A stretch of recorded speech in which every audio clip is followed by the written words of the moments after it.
Donc si vous voulez, je vais prendre 3 mesures qui me semblent importantes, mais qui, enfin, toutes sont importantes. Il y en a 650 dans le programme de la NUP qui sont extrêmement intéressantes. Je vous conseille de le lire, il n'est pas gros, hein, vous voyez, c'est ça. Hein.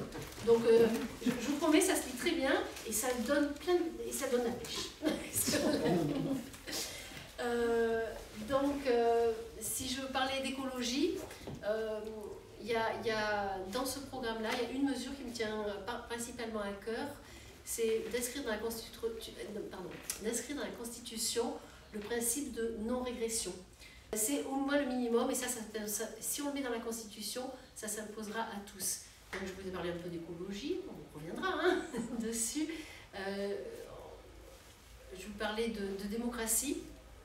Démocratie, alors là c'est bien simple, on fait tous le diagnostic, on nous annonce 50% de participation, je préfère dire participation que d'abstention, aux prochaines élections législatives.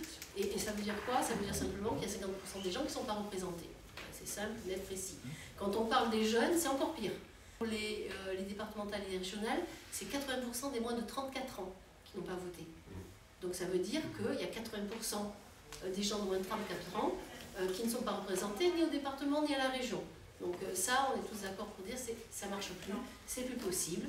Il y a un désintérêt, pourquoi? Parce que les gens ne se sentent pas représentés, moins bien représentés. Ils pensent aussi peut-être que le pouvoir politique n'existe pas et que le pouvoir est ailleurs. Ça, c'est un débat qu'on peut avoir aussi. Ceci dit, il est urgent de changer cela, de pouvoir proposer d'autres modes d'élection en introduisant par exemple de la proportionnelle.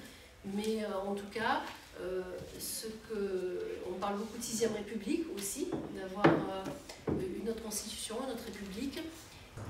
On va parler de solidarité aussi, alors des mesures sociales. Il y en a tout le long de ça, les 650 mesures sont en fait des mesures sociales. Parce que quand vous parlez d'écologie et que vous faites un progrès écologique, vous savez qu'il y a un progrès social qui va se faire dans la foulée.